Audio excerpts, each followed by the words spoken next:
Welcome to the Anxiety at Work podcast. I'm Chester Elton, and this is my co-author and dear friend, Adrian Gostick. We hope the time that you're going to spend with us will help remove the stigma of anxiety and mental health in the workplace and your personal life. With experts in the world of work and life, we want to give you ideas and, most importantly, tools to deal with anxiety in your world.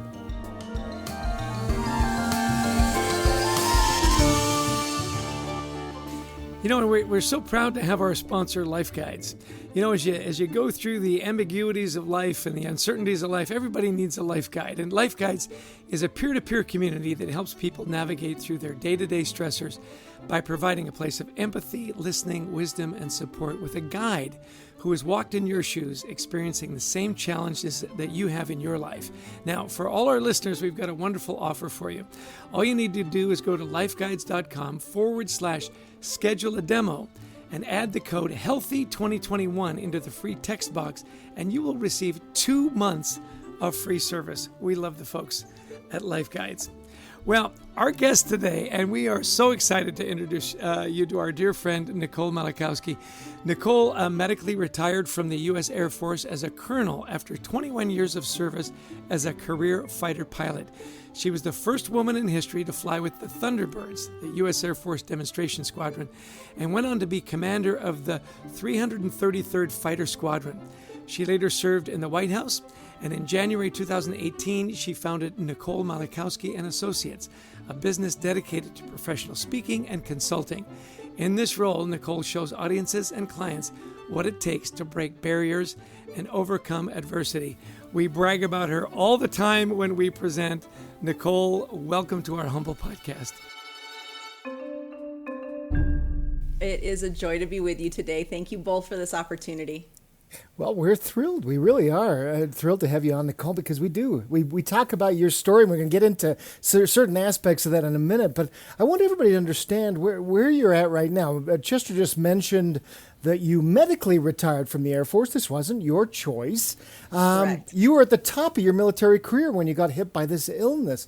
So can you walk us through what happened? And especially since this is about anxiety at work, how you dealt with the mental health aspect of your illness? Absolutely. I mean, this was what you would definitely call the unexpected in life. I mean, sometimes the universe comes at each of us, sometimes in very unwelcome ways. And that's what happened to me. 3.5 years ago, I was medically retired. You know, against my will, I went out kicking and screaming because I had to leave the career that I loved. A few years prior to that, I had fallen sick while I was the commander of that fighter squadron. And I went to the doctors, and I was a bit of a medical mystery for about 4 years. And over those 4 years, my symptoms were very mysterious. They would wax and wane. They were confusing to me, confusing to doctors. And 4 years later, in the summer of 2016, I literally woke up and I was temporarily paralyzed. I couldn't move or speak. And so, as you might imagine, this was a very terrifying experience because literally overnight, I went from this commander of a fighter squadron. I was physically fit, mentally fit, spiritually fit, and then I was completely broken. Unable to care for myself and completely dependent on other people for all of my activities of daily living. It was discovered that I had a brain infection and I was suffering from what's called neuroborreliosis, which is a fancy name for a tick bite. So a tick gave me some pathogens that completely altered my life. I spent the next 9 months bedridden, unable to walk, talk, read, and write, and I spent another year in rehab. To get back to this place where I can be with all of you today. So as you might imagine, during that time, the Air Force, of course, had to let me go, which was understandable. And I was in my darkest moments. So when we talk about mental health, I mean, overnight, everything was taken from me. At least that's how I felt. And I remember literally laying in bed and on the couch feeling a lot of anxiety. What's going to happen next? I remember being depressed and frustrated, super sad. Part of me was angry, and part of me felt very much abandoned and alone. And I remember as I laid there the day of my medical retirement, I was laying on my sofa at my house and feeling a little sorry for myself. And all of a sudden it kind of hit me, you know, Nicole, you're a fighter pilot. This isn't you. And these words came to my head. I remember them clear as day. Yield to overcome. Yield to overcome. And what that meant to me at that time wasn't about surrendering, quitting, or giving up. What it meant was you didn't ask to get sick. You didn't ask to find yourself in this position. It isn't about what you can't do or don't have anymore. Ask yourself the right questions, Nicole. What is it that you do have at your disposal? What is it that you need in order to move forward? And so I dealt a lot with my mental health issues during that very dark time by leaning into self-advocacy. I finally learned that you can lay on the couch all day long and the cavalry is not going to come, right? The only person who can really impact your health, your wellness is you. And by leaning into self-advocacy, to me, it meant doing research about my illness, reaching out and connecting with doctors who were leaders in the field that gave me hope, connecting with and asking for help from patient resource groups and patient advocacy groups, talking to people who had been in my shoes. So this idea of yield to overcome became my mantra. It was my way of moving forward by dealing with reality. And it reminded me to never give up until my inner voice was satisfied. And so that's how I found myself moving on and reinventing myself. Wow. I just love that part where you say the cavalry wasn't coming, it was up to me. And I do love that, there are those moments when you have to just reach back in and go, hey, I'm a fighter pilot. Stop, be who you are. I love that. Indeed. I used to think that my life legacy was going to be that I was going to become a general officer. That was my dream in the Air Force, and that people would remember me as a fighter pilot. And I now realize that was never my final destination at all. The skills that I honed and the characteristics and traits of a fighter pilot are what allowed me to survive my illness, are what allowed me to advocate for the best healthcare. Let's be honest, if I had gone with the original diagnosis that was given to me, I wouldn't be here talking to all of you right now. And that's a fact. And so learning how to advocate for myself and ask for help and trusting that inner gut and inner instinct was vital. Take us back earlier into your career. We always talk about you being amongst one of the first women to fly fighter jets off an aircraft, and you broke the barriers, there. And then, how do you help leaders understand how they can help those who may feel like others or the only in their workplace environments? Because you were one of the others. There were very few female fighter pilots. It must have been a difficult situation. So how do you help other leaders deal with those same kind of feelings? Sure, absolutely. I mean, when you are the other or the only in a room, it is something that, whether consciously or subconsciously, impacts, how you think and feel and process the environment around you. To your point, I was amongst a group of other women who were breaking barriers at the same time in their own fighter squadrons. And what's interesting is none of us became fighter pilots. None of us put ourselves through the challenge of becoming fighter pilots just so we could say we broke a barrier. I mean, we didn't join the Air Force and go off on this epic challenge and adventure to be a barrier breaker. But what's fascinating, I think, in our story, when you look at this group of women who were pretty darn tough, okay? We're pretty darn tough. When you look at us, I think it's proof that if you follow your own dreams, if you follow your own heart, you may very well accidentally break barriers along the way. And that right there, I think, is the lesson to leaders. And I draw on my time commanding an F-15E fighter squadron. Imagine about 100 totally elite, skillful, high-performing, type A macho men and me, right? And I had to learn how to lead that awesomeness. And what I figured out is that we have to treat each person who we're responsible to with a tailored approach. And what I mean by that is putting in the time to create a relationship that says, I want to know about you. What makes you tick and why? How can I help you along your goal? And a lot of people, when I talk to them, they say, well, I've got 100 people in my organization. How in the world do I make time to get to know everyone individually? I counter, if it is important to you, then indeed you will make time. So getting to know each person for their unique strengths and skills is absolutely vital. Asking them, where do you think you can best contribute to this mission? Because they may highlight a skill or a strength that you didn't see on their CV or resume, or a skill or a strength that maybe is hidden by the current portion of the portfolio they're in. I think one of the most important questions to ask people, regardless of if they fit the mold or not, each person you're responsible to is, what is your definition of success for you? So often, right, organizations and companies, I know the military does it, try to define what success is. Everyone should become a general officer. Well, not everyone wants that. Everyone should become the CEO. Not everyone wants that. Take the time to ask each individual, what is your definition of success? Because in that question, you will discover their personal motivation. And when you discover someone's personal motivation, you can tap into it in a tailored and unique way. And when you give your time and attention like that, and you nurture with time and attention a commitment over time, that's when people feel seen. And that's when they start to blossom. And isn't that really the essence of leadership? Watching someone grow into something that they never imagined they could do, all because you believed in them? I love that, Nicole. You know, when we do our executive coaching, that's the first question we ask as well. What's your definition of success? And I love that. And sometimes you know, as a leader, you have to kind of get past the BS, because they may go, well, I'm all about the team. You go, okay, yeah, keep going. And you have to dig a little deeper, don't you, sometimes, behind. Absolutely, because every person has like a unique personality. Some people are more comfortable sharing those things than others. And the only way you're going to get to it with the people who maybe have a bit of a shield or a mask up, which you might imagine occurs in an Air Force fighter squadron, right? This macho mask that I've got it all together. I don't need anyone's mentoring or help. The way that you do that is to continue over time. So many people go, I have a new person joining my organization.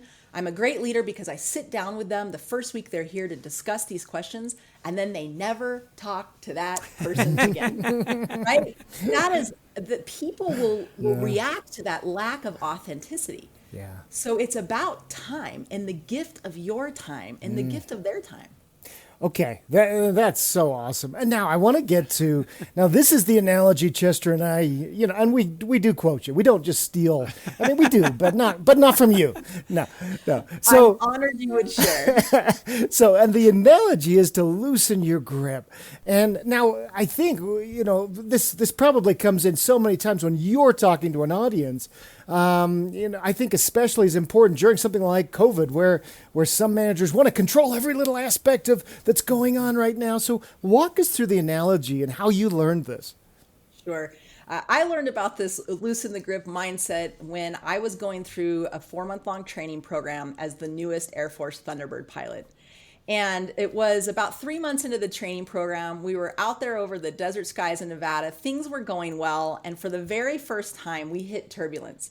And the second my aircraft hit the turbulence, I instinctually gripped the stick really hard.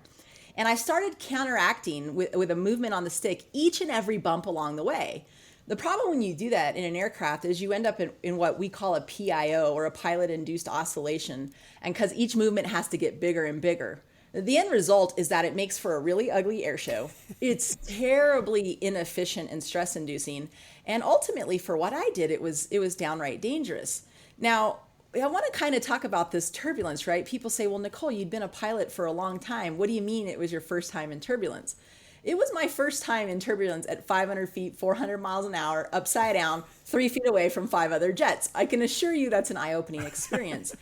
And as a pilot, turbulence is really fascinating to me because we know when the atmosphere is ripe for turbulence, but we can never predict exactly where turbulence will happen, how severe it's going to be, or how long the turbulence is going to last. I mean, does that sound familiar to our lives? Especially like, just look at the last year and a half. I mean, our personal lives and professional lives have been in a state of turbulence for the last 18 months, and we know what that feels like because turbulence comes along for people personally and professionally. And isn't our instinct when change, adversity, hardship comes along to try to resist it, to try to control it, to try to over control it like I was doing? So when I landed that day from flailing and trying to stay in position and flying in turbulence, the senior pilot on the team, Steve Horton, I give him full credit. He was the experienced guy. He said, Nicole, you were a mess out there. You were all over the place. I couldn't fly underneath you. What's going on? I said, dude, didn't you feel that turbulence? It was terrifying. You know, my eyes were big like a deer in the headlights and my stomach was in knots and I was doing my best. He said, oh, Nicole, we forgot to tell you the secret. And I'm like, what? He said, the secret to staying in position when our team encounters turbulence. Would you like to know the secret? I, of course, am thinking, yes, my friend, that is information I could have used yesterday. Please share the secret. And he says to me, the secret is we promise each other as a team that when any one of us encounters turbulence within our own jet, we will immediately loosen our grip. The key is to loosen your grip. Now, I thought he was crazy because that went against my instincts as a pilot, right? And doesn't that go against our instincts as human beings?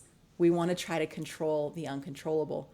So the next day I went out there, we hit the turbulence again, and I wanted to fight the stick again and fight the turbulence, but I thought, no, Steve's like the Yoda of the team. So I said, loosen your grip. And I did, right? I let go with 3 fingers on my hand, and I ended up flying the jet with just 2. And the miracle is that I did stay in position. We all did. The team stayed in alignment, which made a beautiful formation, and we exited the turbulence intact. And the beauty of it was the audience on the ground, our client or customer, if you will, never even knew. And so when I talk about loosening your grip, what I'm saying is be efficient in the use of your limited time, talent, and treasure. Choose to impact things where you have actual control that you're responsible for. Loosening your grip means setting your ego aside and letting your teammates fulfill their roles to the best of their skill, allowing them to take as much pride in their job as you do. And so I remind myself, loosen your grip says fall back on the basics, your foundational professional standards, whatever they may be, processes and procedures, the priorities of the team. Control was actually in your control. That's why we quote her so much, Adrian. Right there. Brilliant. I love it. What a great analogy and so well told. Yeah. Great job, Nicole. So, so listen, you had a lot of unforeseen obstacles in your career, even before, Lyme disease hit you so hard. So help our listeners understand what you've learned about overcoming challenges that we face in our lives. You've talked a lot about it already. And yet I know that when you go through stuff like this, there's 2 or 3 things when you go, that was the moment, right? Absolutely. Look, when we would land from these Thunderbird air shows, we would go talk to the audience. And one of the things people would say to me a lot, it's enough that I remember it to this day, is they would make a comment like, wow, you're an elite fighter pilot in a Thunderbird. You must somehow just be gifted. Your life must be anointed. It must just have been easy for you. The path in front of you must have been smooth. And I shake my head because my path to that kind of success was littered with twists and turns, mistakes, failures, challenges, and obstacles all along the way. And the lesson I learned, over my career with the individual types of successes I did have is this, that the path to success for any one person or any team is always nonlinear. The path to success is always going to be nonlinear. And if you can get that in your mindset and have that set straight before you go after a gnarly goal or a big dream, I think it makes, handling those bumps and bruises along the way just a little bit easier. Early in my career, I actually failed a major check ride while I was at pilot training. So here I am. It had been my dream since I was 5 years old. I'm 21 years old. I finally made it to pilot training. My dream of becoming a fighter pilot is on the line. 2 months into a 12-month-long program, I fall flat on my face across the starting line. I literally, statistically, at that time, came about as close as you can get to removing my chance of ever having an opportunity to fly fighter aircraft.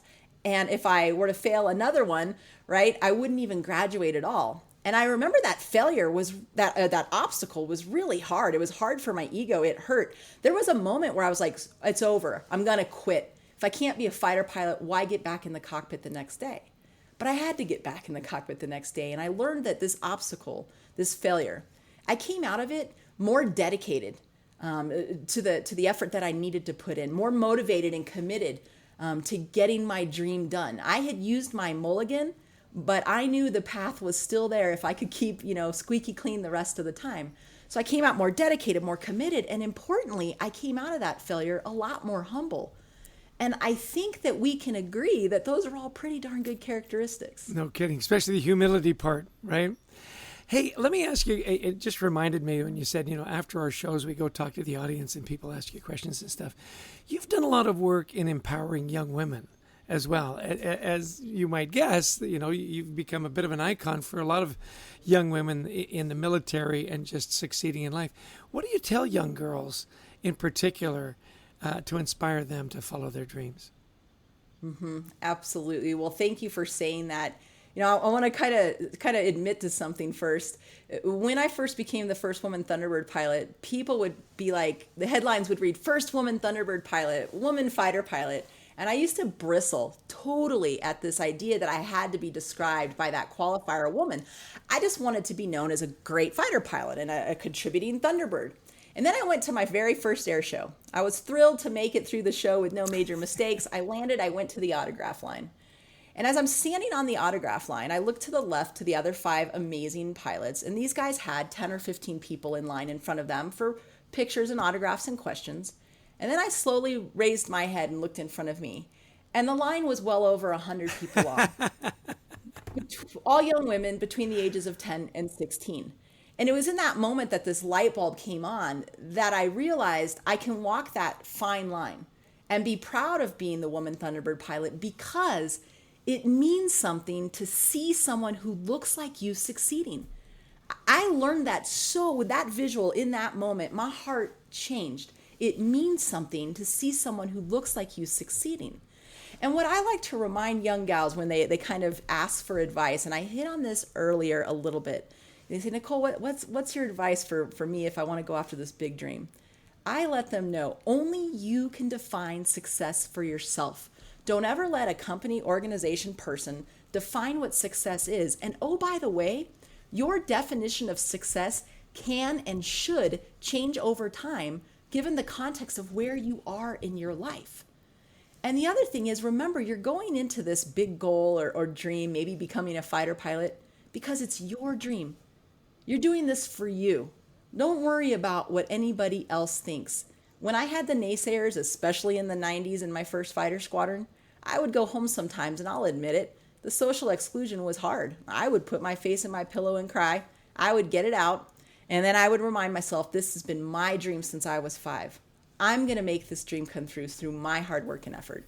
So that's what I like to remind young women and men. Oh, that's so awesome. And I remember seeing a picture, I think it was on LinkedIn, you posted the other day of a young woman that you hope that perhaps you put a little spark in her, and now she is a fighter pilot herself. That was amazing.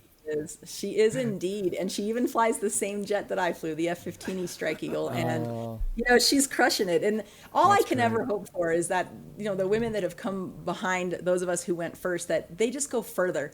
They're better, they're more talented, they accomplish things I could have never imagined, and I'm super proud of them. That is so great. And by the way, Chester and I have had that experience about the book signing lines, except we're usually in the short one. One of our first book signings was by David McCullough, author of 1776. We had like 3 or 4 people. His line stretched around the block. It was very humbling. I mean, it really kept you in a good, humble place. So there you go. Tell us where people can find out more about you and your work, Nicole. Well, absolutely. Thank you for asking. I do have a website. It's simple, NicoleMalachowski.com. I am on Instagram and Twitter. My handle is @real, REAL, Malachowski. That's @real Malachowski. And I'd love to, get in conversation with a lot of the listeners here today and answer their questions. Just slide them into my DMs. That's great. A lot of people right now are restructuring their careers, and we're reading a lot and we're writing a lot about people who may not even be going back to work as it was before. You were forced into a big change in your career. So what advice would you have for those who are facing a career maybe transition or upheaval after this pandemic? I empathize deeply with the people who are being forced as well into an unexpected, career or profession change. Because to your point, I have been there and I have lived it. And when I was laying on the couch that day, of my military retirement, no ceremony, no thank you for your service, looking around, feeling sorry for myself, which I think is a very human emotion to have, it hit me like, these were the questions I was asking, like, who am I if I'm not wearing my nation's uniform? What is my contribution to society if I'm not serving in the military? Who am I if I'm not in the cockpit of an aircraft? What is it that I do? And so a lot of people, the first thing, have to deal with the same thing I did, which is a crisis of identity. I would tell people right now, before crisis or chaos comes to you, figure out what gives your life meaning. Who are you outside of work? What is it that you value and prioritize, and why? Because if you can answer those questions before chaos and crisis and the unexpected come, because they will, it's going to make that difficult and challenging time a lot more smoother and a lot more efficient. I hadn't thought through those. I'll be honest. I think, honestly, my ego was wrapped up in my identity as an Air Force officer and a fighter pilot. And when those things were taken from me unexpectedly overnight, I had a crisis of identity.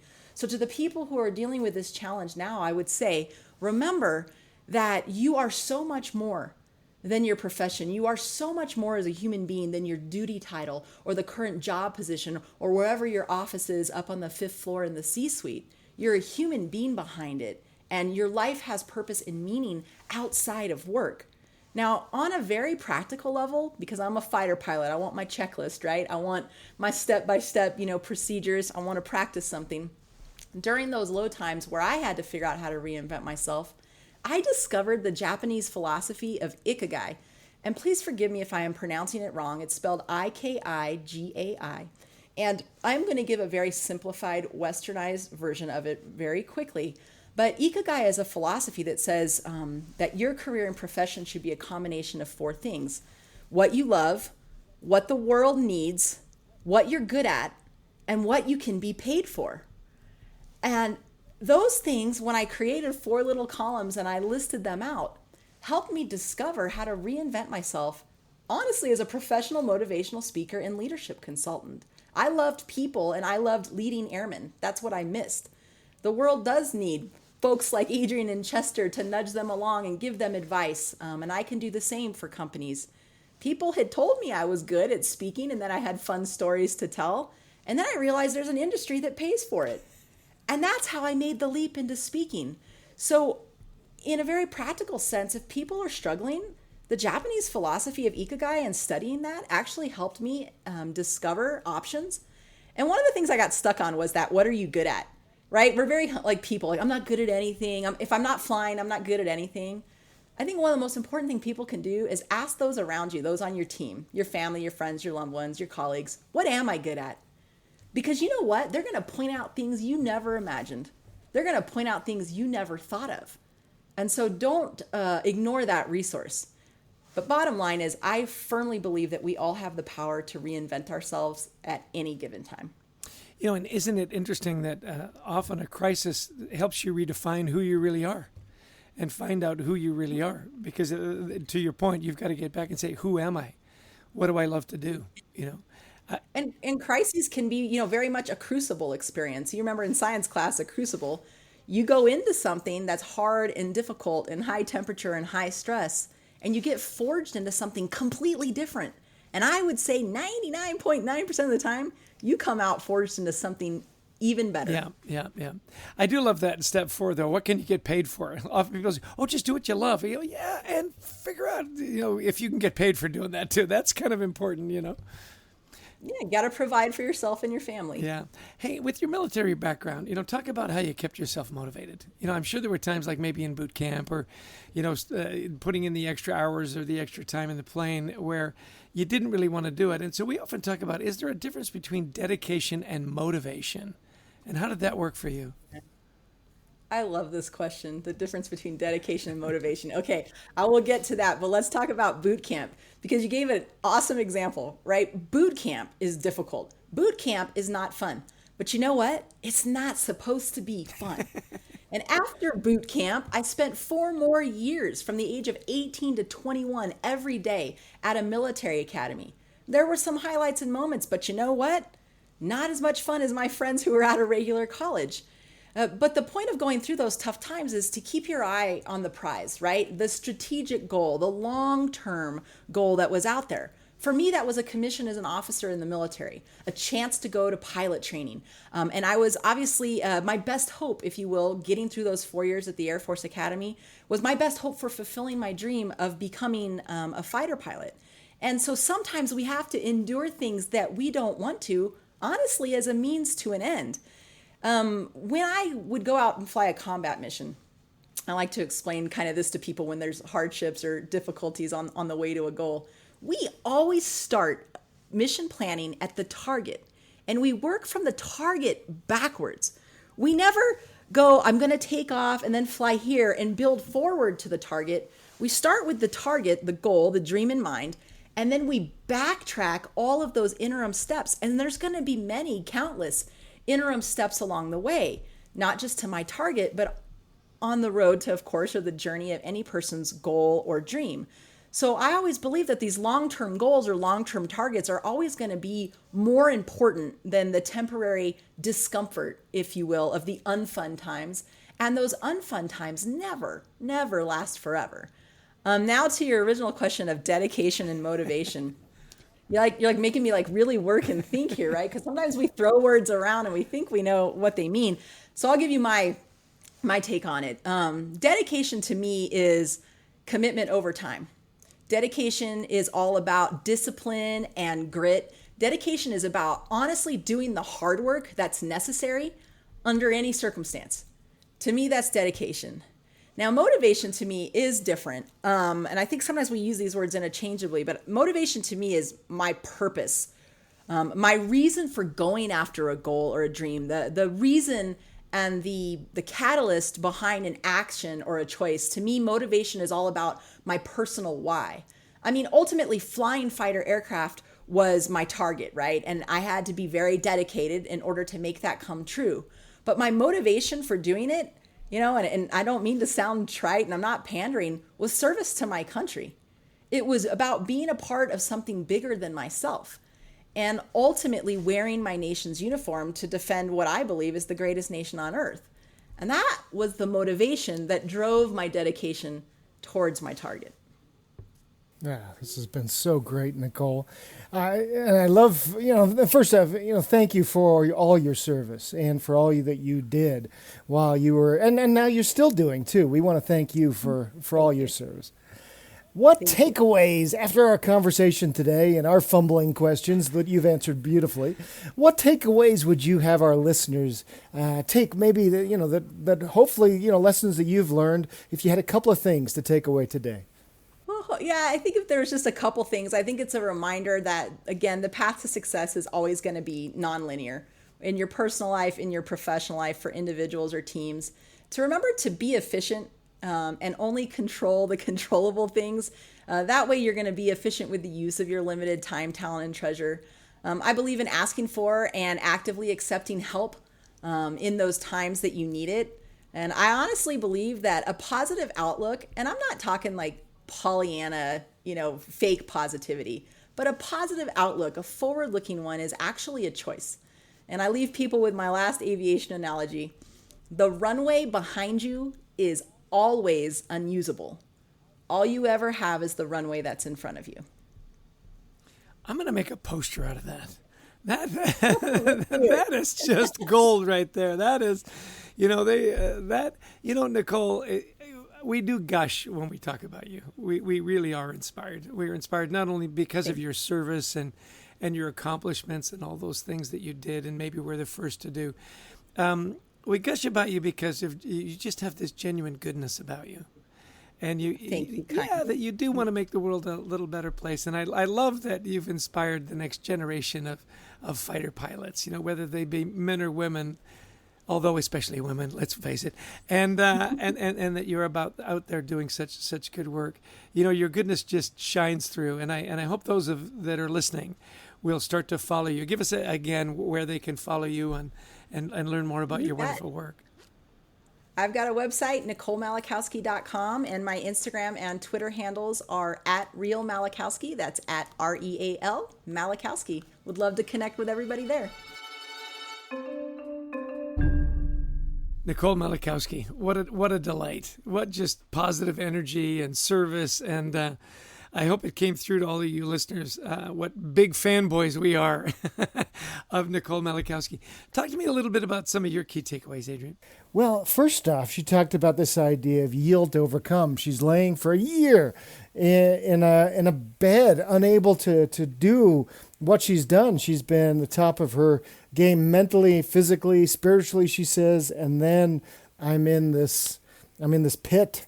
And she says, this yield to overcome is this idea is, look, you need to ask for help. You need to deal with the reality. And you have to ask the right questions. What is it that I can bring to the world? What is it I have to give? And that sometimes we do have to make transitions. And life isn't easy. It's not going to work out the way we expect all the time. Yeah. I love too when she was at her deepest and darkest moment, she gave herself a kick in the bum, right? Hey, Nicole, you're a fighter pilot. Figure it out. And started to do the research and started to make connections and started to talk to different doctors. I thought it was really revealing when she said, if I'd gone with the original diagnosis, I probably wouldn't be here now. Yeah. To learn to advocate for yourself was one of my huge takeaways.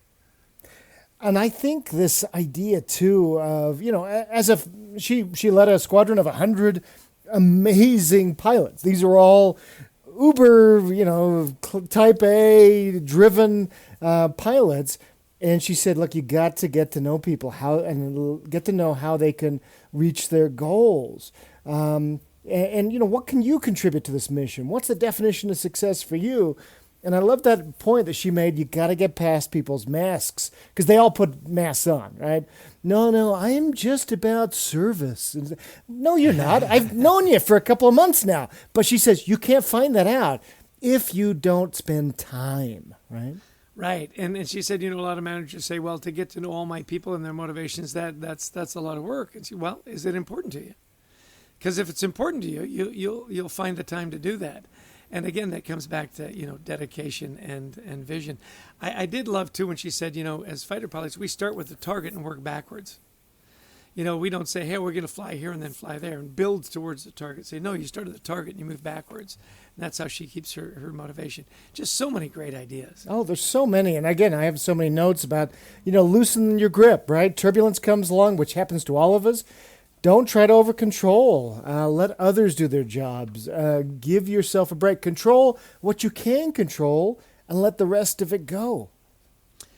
Last thing for me is, you asked the great question about when you hit all this turbulence and so on, how do you overcome it? She said, well, you got to know who you are before that happens. Mm-hmm. Who are you before that happens? Because crisis is going to come. It comes to all of us. If you really know who you are and what you're about and what your why is, then when turbulence comes, you're much more equipped to overcome. And that was my last big takeaway. I think my last big takeaway, and among so many, she is such an inspiration to so many young women, not only who become fighter pilots, but really who do chase their own definition of success, and is that the path to success is not always linear. And so many of us get hung up on that. I failed at something. That didn't work out. Great. You learned that's not what you want to do, or that's not what you're the best at. And so I loved her point about you're thinking about your career. What do you love? What does the world need?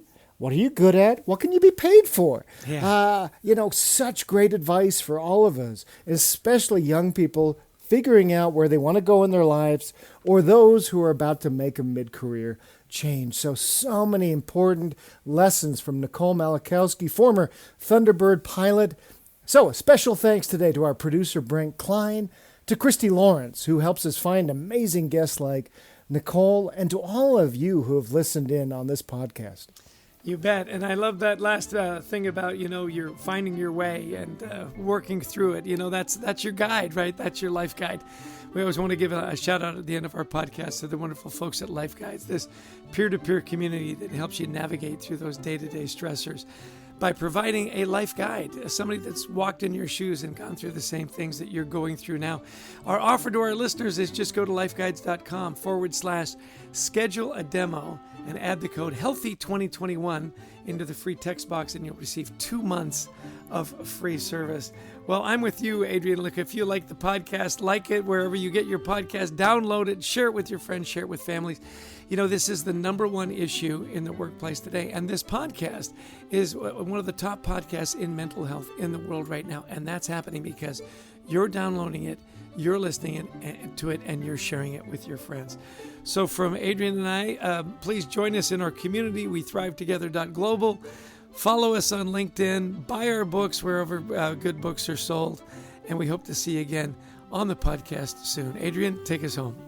Well, thanks everybody again for joining in. Check out our new book, Anxiety at Work, which deals with so many of these issues and does feature the amazing Nicole Malachowski. So again, we wish you this week nothing but the best of mental health, and hopefully you're finding with us a safe place to consider these ideas. Take care and be well.